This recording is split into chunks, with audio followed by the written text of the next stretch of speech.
Is there something that happens in childhood which makes us great salespeople, or is there something which can be learned?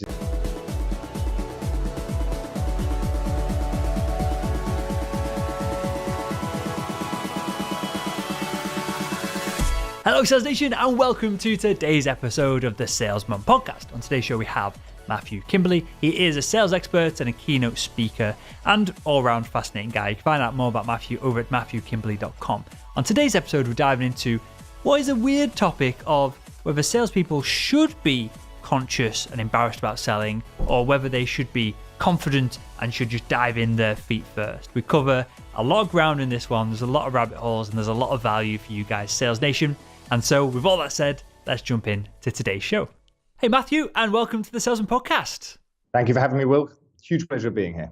I'm excited to have you on. I think we can really add a lot of value with today's conversation, and I think it's something that I'm convinced it's something that gets overlooked by a lot of sales managers, coaches, trainers, and this is the idea and the construct, and perhaps it's difficult for a salesperson to say this to the sales manager without looking weak or without looking like they are doing great in their role.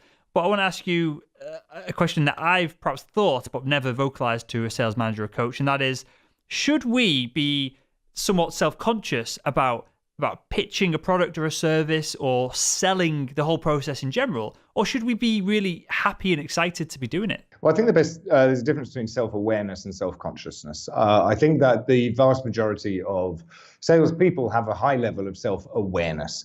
And there are occasional narcissistic types who are attracted to selling, the alpha males who see themselves as hardcore closers, whereby all etiquette and good moral judgment goes out the window in pursuit of closing the next deal. But for the vast majority of my clients and a vast majority of your listeners, Will, nobody wants to be a douche. Nobody wants to be that kind of person who is avoided at cocktail parties, right? So there is an element of self-awareness which is tied intrinsically with emotional intelligence and situational awareness, whereby some people who are not practiced salespeople or not natural salespeople will say, I'm acting out of integrity now because I'm asking somebody to do something for me. Right? Because when we're young, we have no problem whatsoever with asking people to do things for us. I want more ice cream. I don't want to go to bed. Pick me up. I have a 3-year-old. He just lists off his demands day in, day out. He has no problem with that. I wouldn't dream of walking around acting like the kind of ass that he is to other people. You don't just string off a list of demands to people left, right, and center, especially the inconvenient ones. I asked him for breakfast. I said, "What do you want to eat for breakfast there? Do you want toast or porridge?" He said, "Chicken nuggets." You see, typical. And then he had a tantrum because he couldn't get them. So we're not like that as we grow up and we become more evolved and aware that everything in life is a quid pro quo. There's got to be a little bit of give and there's got to be a little bit of take. And preferably if you're British, like you or I, a little bit more give than take, and putting up with things that we wouldn't normally put up with, because it's far better to be uncomfortable than to inconvenience anybody to the slightest degree. I think that the best salespeople are try to be critically aware, and they have to be selling the right products, and they have to be in the right place or the right service in a good company that respects their customers and respects their prospects and respects their leads. Really, the transaction that happens when a salesperson and a prospect engage is that the prospect, when they become a customer, should leave with more than when they came. Right? So if I give you $10 for your product, I value your product more than I value the $10, or I wouldn't do the trade. And it's the same for you as the salesperson. You value the $10 to be a fair trade for the product that you're going to hand over. So really, sales is about enriching the people around you. And when you can adopt that, what Bob Burg would probably call a go-giver approach to the people around you, then you shouldn't feel any kind of self-consciousness at all. Now, there are exceptions to this. If you're selling a crappy product in a crappy industry with a bad set of ethics, with a bad-mannered sales manager who forces you out of your comfort zone all the time, then yes, maybe you should be feeling some self-consciousness. You shouldn't be calling this person back for the 8th time after they've put you on the do not call list. You should after they've asked to be put on the do not call list, you should be feeling self-conscious if you're acting out of integrity. But really, your job as a salesperson is independent of your personality, independent of any kind of moral judgment that you make, providing that the baseline is there. It's just a question of creating opportunity and diligently following up. That's it. That's your job as a salesperson. You create an opportunity with or without the help of a marketing team, and you diligently follow up in order to close that opportunity one way or another. I want to interject here a second, because there's a whole bunch to go at here, and I don't want to kind of skip ahead of ourselves. There's one thing that you mentioned then, which I think is fascinating, and we'll come back to in a second, and that is this idea of whether this is good or bad, of separating the job from ourselves, and whether that increases our performance, or perhaps that could even or increase our levels of stress, and because we're not being perhaps congruent with who we really are and all that good stuff. So we'll come back to that in a second. But something that you mentioned that absolutely fascinates me, and you may be able to give more insights on this than me because I don't have any children, and that is this idea of the terrible twos. So let me tell you what I've read about this, and you can tell me if it's complete bullshit or whether there's something to it. And that is that there's a point where a child, they need feeding, so they cry and they get fed. And this obviously goes on and on and on until the point where a parent then decides, no, you're now capable of thinking for yourself. You're now capable of making decisions. You're now capable of not being fed right now because it's inconvenient for me.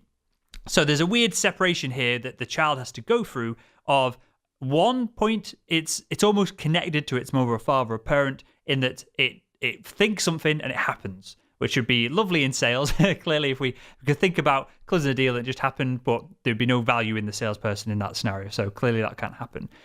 And then they go through this process of the separation and they don't quite understand. So they're having tantrums because they are used to thinking about something happening and now they've got to ask or wait or compromise. Is this perhaps where salespeople are, when we say salespeople are born, made, whether it's learnable skill, is there a whole, and I don't want to dive too into the parental psychology of it all here, but just kind of as a glossing over the subject, is this a really important moment in a salesperson's life where they learn a whole bunch of skills about selling, for example, giving and then taking a little bit, perhaps giving 51% and taking 49%? Is this a really critical moment in the birth of the world's greatest sales professionals here?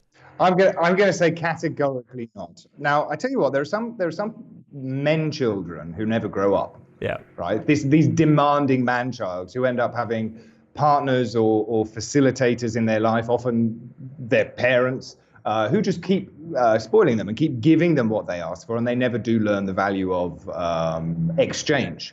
Right. There is something to be said for being that demanding, irrational, unreasonable person. If you look at some of the, I'm just going to hazard a guess here. You know, my experience with this industry is limited, not nothing, but it's limited. The alpha males on Wall Street or in the City of London who wear red braces and blue shirts and have grown to become the VIPs in their industry. They're typically very demanding people. And they typically are good at closing deals because they will batter the doors down until that deal is closed. But there are other things that come into play in that situation, like the other party will have a lot to lose, or there's enormous amounts of money in play and on the table. So I think that for most, some people are more, some sales. Okay, so is that, I guess the question really, if I unpack it a little bit, Will, is there something that happens in childhood which makes us great salespeople, or is there something which can be learned or relearned? Is that right? Yeah. Because it was a great question, but I don't want to disservice it by giving it a bad answer. Yeah.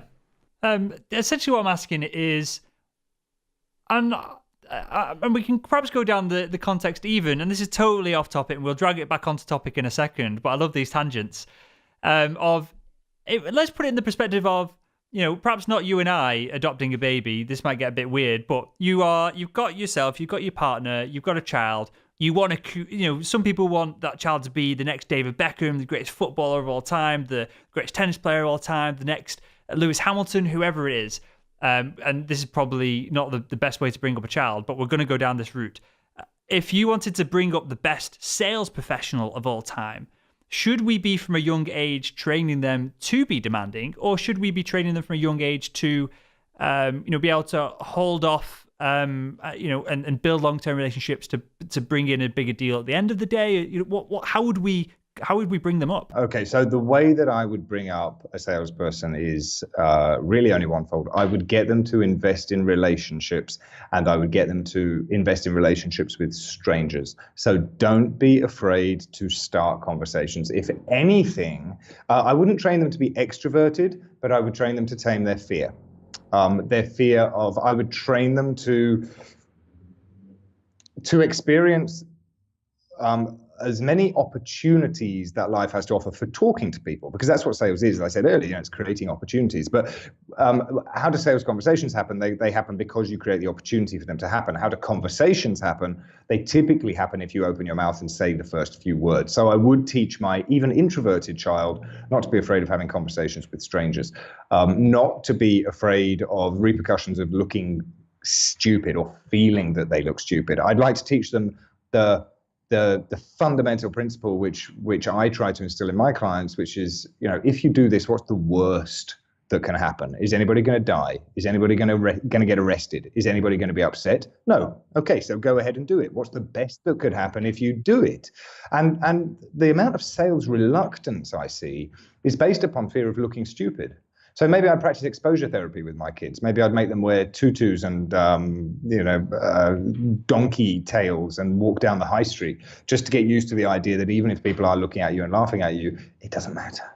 It doesn't matter, because this fear of putting yourself in a situation that is not comfortable for the vast majority of people is what keeps most salespeople off the phones or out of meetings or from knocking on doors. For sure. You very kindly pulled this back on track here of something that I wanted to talk about earlier, and this idea of separating our job from ourself. Is this something that we should proactively do to encourage exactly what you just described there of, if someone doesn't like our product, our pitch, it's down to the job, the role, it's different from our egos. So we're not going to feel as hurt. We're not going to get the response of not wanting to do it again. Is that a way of looking at it of, we are not our jobs? And it sounds silly when I say that, because that's, of course, it's true.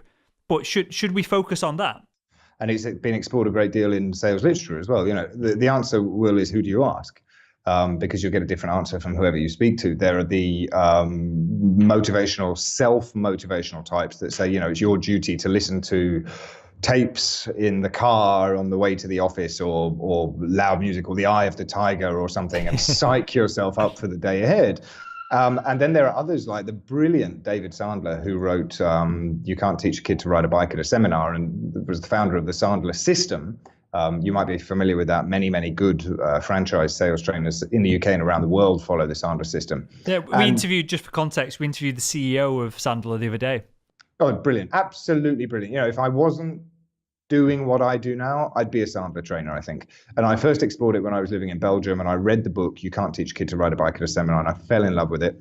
And I contacted the local Sandler trainer, and he was, if he's still there, I'm sure he isn't, it's probably a different one. So I contacted the guy in London, and I was blown away, and it was brilliant, but I was running a company at the time. I couldn't jump on a plane or a train every 10 days to go to his President's Club meetings, but I absolutely adore the system.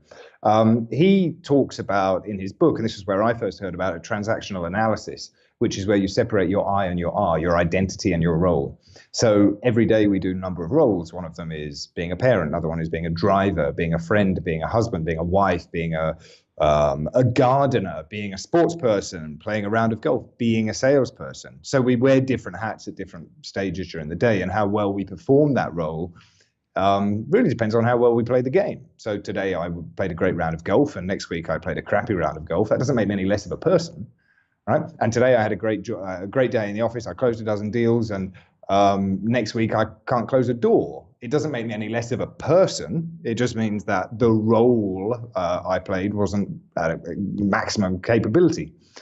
You can separate things like that if you want to, if it makes it useful for you. If you think, I am not what I do, my job is not who I am. I work with a lot of entrepreneurs who would argue that actually, and by entrepreneurs, I mean tiny one-man businesses who devote their lives to selling themselves. And they would say, well, actually, my job is very, very closely related to who I am, which is fine as well. I think if that's not useful to you, then it's perfectly okay to just adopt the mentality or the philosophy that the way that you the way that you conduct yourself as a salesperson can absolutely be who you are.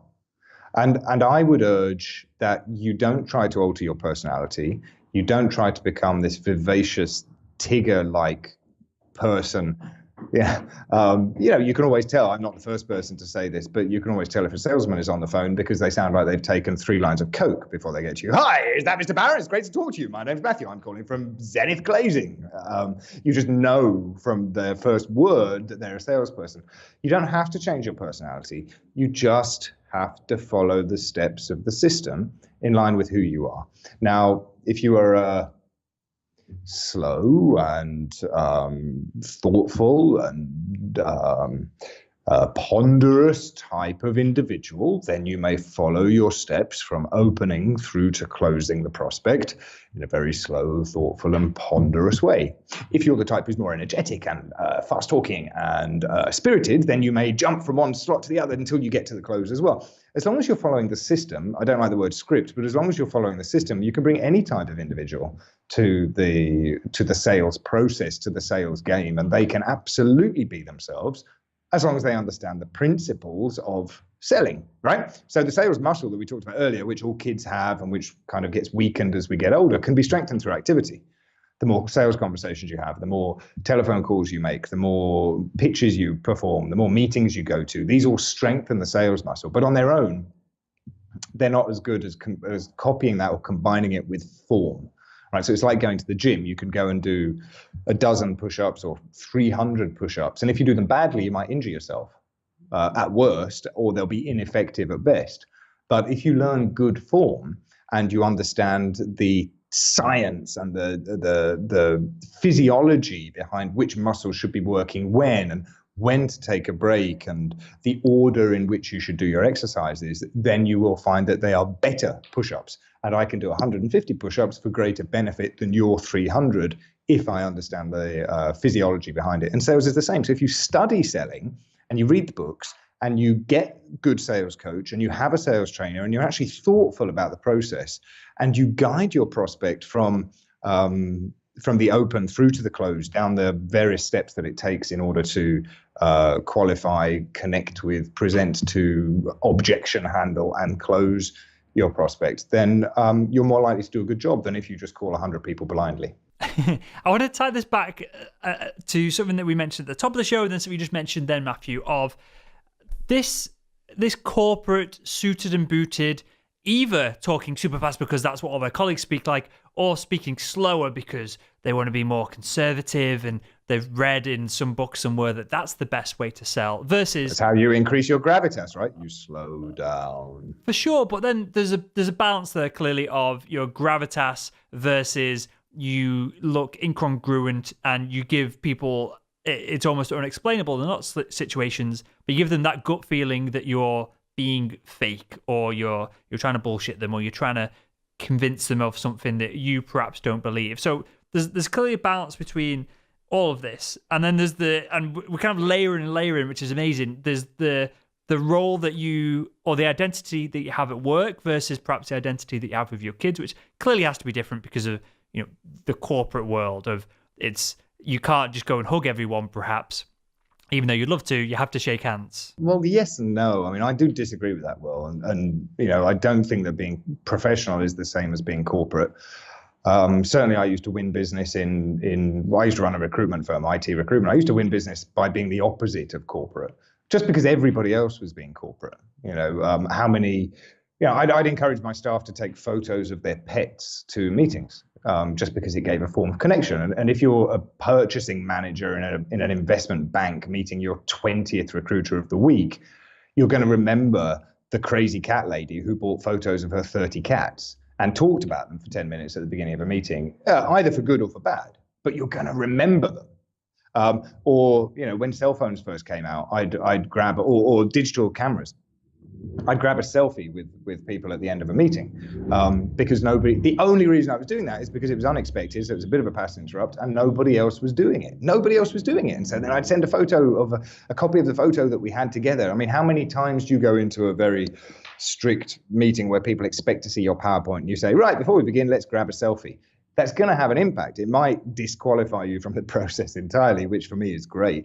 Or it might endear you and certainly make you memorable for the purchasing committee to make a decision later down the line. So I would urge all of us to pursue being more human and less corporate, because it doesn't mean less professional. Now, easy enough to say without a boss breathing down my neck, I know. But here's to forward-thinking bosses in the world. So you kind of took the words out of my mouth there, where I was going with it. I know you can't see me now, but the audience can. I'm wearing a hoodie. I'm not wearing a shirt.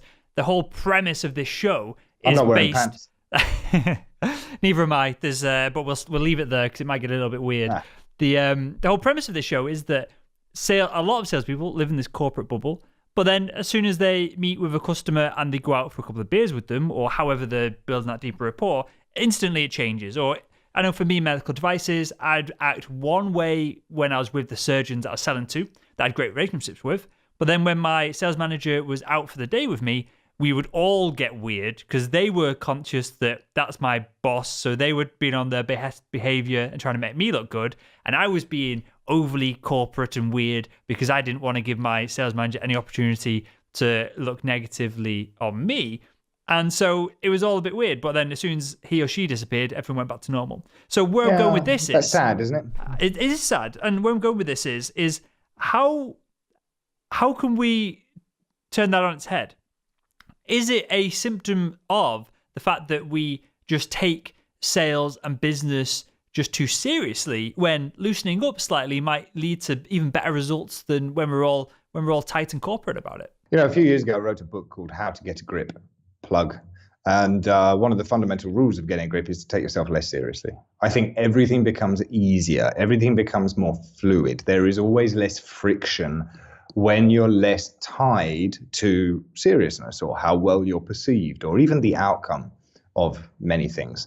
That's not to say there isn't a time for being strict. There is a time for being firm. There is a time for being demanding. There is a time for throwing your toys out of the pram. There's a time for kicking up an almighty stink. And there's a time for being corporate and official, for sure. I fail to understand one single situation.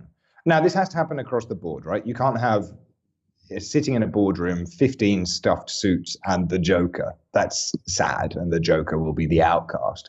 But if everybody could take it down a couple of notches, I think we'd find there was a lot more mutual respect, a lot less fear. And I think for the vast majority of salespeople, you can afford to immediately connect with your prospect by doing something human before you start your PowerPoint presentation, before you open your brochure, before you make small talk. It can be something as small as complaining about a back injury that you have had because you swung the golf club too hard at the weekend. Or it can be telling a story about how your 3-year-old is the most demanding little ass that you've ever seen. Because that will have an impact, again, one way or another. But I would rather, the idea of magnetism, is that if we want people to be attracted to us and do business with us and like us and stick to us and be loyal to us, then we've got to be somewhat magnetic. Right? We have to give them a reason to stick to us. And true magnets have a north and a south. They're simultaneously magnetic and they're repellent, which means if you are wearing a true version of yourself on your sleeve, if you are being yourself and you're not afraid to I'm not talking about sharing your prejudices or things like that, but if you're prepared to break open that suit collar a little bit and show a little bit of who you are, then some people are going to like that, and some people are going to say, no, this isn't really my cup of tea. You can't really attract really loyal followings or very committed customers, I believe. Well, you can, but it's much quicker if you don't rely on professionalism and service standards alone. Personality has got to be in there. And this has been studied by everybody from Cialdini to Bob Berg to everybody else. Charisma and magnetism, they're all related to allowing some form of personality to show. And if it can be your true personality rather than a manufactured one, then you just live in congruence. And you can be the same person at home with your kids as you are with your clients, as you are with your boss, when the confluence of circumstances allows that to happen. So I like to leave the audience with a real practical kind of process or step that they can implement. Because a lot of people are listening to this on the way to a sales meeting or on the way to the office to make some calls, whatever they're doing. And I think there's perhaps an opportunity here with the world of personal brand, because that's what we're talking about on a wider context here versus when you just show up and you're pitching, how we can implement this, the real reality of who we are, perhaps even before we get into the meeting with them. So is this something that salespeople should proactively do? Should salespeople have their own public, even if it's a Twitter profile or LinkedIn profile, and should it have, I think you described earlier on, pictures of the 20 cats that they have? Or again, should it be more corporate? Should we be overthinking it, or should we allow, within the realm of common sense, should we allow the cat lady in us to come through? I can only talk for myself and my clients, and I would certainly not ever. It depends what you're selling. It depends who you are. There are so many variations. But I can talk for myself, for my self-interest, for my interest in what the world would be like, as a better place. Yes, I think you should categorically have some form of personal branding as a salesperson, even if you're salesperson number 64 in a phone bank. And here's why. One, you've got that element of personal branding. You will attract other cat ladies.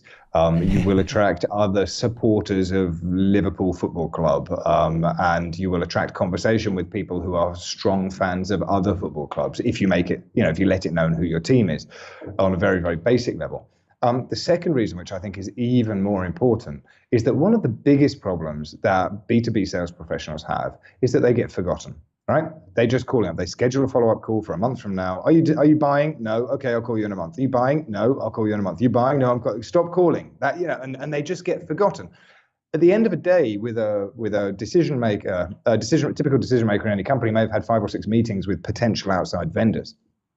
They don't remember all of them by the end of the day, let alone a month later. So what can we do to become more memorable? What can we do? We had one guy in my office who used to carry a little bag of Haribo Star Mix with him everywhere, these little party bag size candies. And it just became his trademark. It cost him a few, 20 quid a week or something like that to have his pockets and bags always stashed with candies.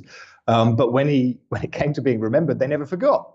And he could use that as the opening of calls. Hey, I just wonder whether you need another Star Mix delivery. Or, the cat lady would say, do you want a cat update? Her Christmas cards would be pictures of her and the cats, and they would be remembered. And if you are forgotten in a long-term sales cycle, you're as good as dead. So yes, do it for personal branding purposes. Make yourself more connectable, but definitely do it so that you're less likely to be forgotten. I like this. You're essentially saying we need a gimmick as long as it's congruent. And I know... Gimmick is fine. A gimmick, use it. Gimmick is a great word for it. If you've got a gimmick, run with it. I have one. I'm just going to show you my bottle of whiskey, which I always keep on my desk. Whiskey is my thing. My program is called the Single Malt Mastermind. There are, every time people send me whiskey in my office, every time I write an email to my newsletter list, I mention something about the fact that I'm enjoying a single malt or something like that. Not because I'm a raging alcoholic. I don't think I am. But but because I'm no longer the guy who does selling. It just gives me a tiny gimmicky, I call it a motif, you call it a gimmick, it's great. Just this tiny little advantage that makes you more memorable. For sure. And I get, and we could, and we won't, but we could dive into the psychology behind being in a tribe and only remembering so many people's names, and then you remember gimmicks or specific things, like that's the tall person, the short person, the person with red hair, however you want to describe them, and that's easier for your brain to tie down to once you've done the number of names that you can physically kind of tie into your brain. And it's an evolutionary asset almost that we're describing here. I know from my perspective, and maybe I need a gimmick. Maybe I'll get a cowboy hat or something.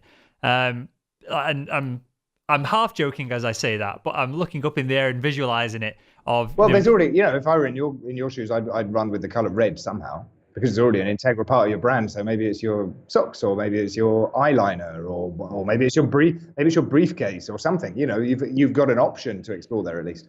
For sure. I need to tie that in. And just one thing that came to my mind as we were going through that was I drive a Mazda RX8. There's, for whatever reason, I don't know why, but there seems to be loads of rotary engine enthusiasts that listen to the show. So and it'll happen as soon as I mention it now. Every time I mention the car on the podcast, I get, say, 5, 10 emails from people who listen, who are really into RX-7s, RX-8s, Mazdas, just rotary engine vehicles in general. And those emails are way deeper than if I ask a question and ask people to email me in, whether it be I can help you, or email me your sales pitch, or whatever it is. I'll get more of those emails, but they're not half as deep. And the people who write them don't care half as much as when they've connected on that super deep level of what they see as a niche kind of like. Have you had Michael Port on this show?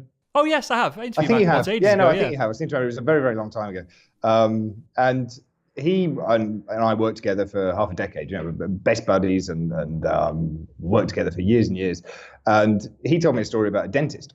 And in this dentist's world, in Book Yourself Solid, at least, the system that we were teaching Michael's organization, we have something called an Always Have Something to Invite People to offer. It's an event which is frequent, which is group-based. You bring your prospective clients in just to spend some face time with you on a regular basis. So if people say, how can I find out more about you? Rather than sitting down and having to do a dozen one-to-ones, you can say, well, just come to my Always Have Something to Invite People to offer. You've got to forgive me. There's a little bit of building work has just started behind me. So this dentist said, well, what am I going to do? People don't want to come and learn about dentistry every month. Nobody wants to go to the dentist even when they have to go to the dentist. So what could I possibly do that would bring people together? And Michael said, well, what do you enjoy? And he said, well, more than anything, I like jumping on my Harley and going for a ride. And he said, well, do that. And invite everybody who owns a Harley to come and meet every Sunday in your parking lot at the dental surgery and just host a Harley owners meetup.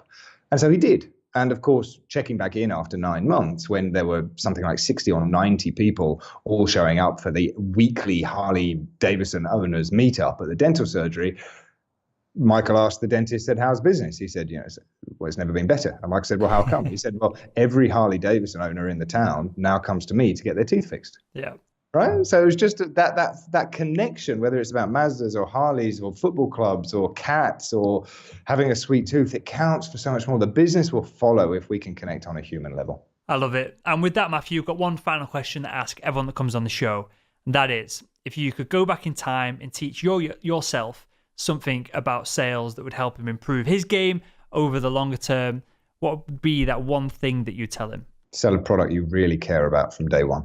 Is that a lesson hard learned for you? Was that something that you knew intimately from the very beginning and the get-go? How did that insight come about? I've sold many, many things, from my own time to appointments to timeshare to double glazing to professional education to recruitment services to companies. I've sold many things. And the big differentiator in how much I enjoy it and therefore how easy it is for me to get up in the morning and sell has been how much do I care and or believe in the product or service that I'm selling. And if there's any friction between you, I guess the question is, would you sell this to your grandmother if she needed it? Or would you sell it to your grandmother full stop? And if the answer is no, then you shouldn't be selling it because you'll be in permanent conflict. For sure. I like that. That's a real practical way to look at it. And hopefully a couple of people who are listening to the show now, their ears are pricked up and maybe you've set off some weird questioning in their mind. I want you to hand in your notice. Don't be afraid. If you're a competent salesman who's willing, or salesperson, who's willing to learn a new industry, you will always be employed. Sales is the key to freedom. If you can sell, you don't even need a job. You can just go to buy a boatload of rubber ducks at a discount and sell them at full price, right? You don't need to create things. If you can sell, you are never dependent upon a boss or on being free. Product is always available for sale. You can always get commission-only gigs. And if you're selling something which you don't like, please stop. Your health will thank you. Amazing stuff. Well, with that, Matthew, tell us where we can find out more about you and everything that you're doing. Sure. Go to MatthewKimberley.com. That's Kimberley, L-E-Y at the end, MatthewKimberley.com. Put your email address into any one of the dozen boxes or so that will jump up in front of you and get a copy of my guide, 5 things you need to do every morning to get more clients in the next 60 days. That will add you to my email list. And then I will say, hey, please reply to this email and let me know who you are. And that's where the interesting stuff starts, when we start corresponding by email. And maybe we can work together. Maybe I can help you out. Maybe I can come and speak at one of your events, or maybe we can just become pen pals. In any case, I'd love to hear from you. Good stuff. Well, we'll link to that in the show notes to this episode over at salesmanpodcast.com. And with that, Matthew, I want to thank you for joining us on the Salesman podcast. Thanks for having me, Will.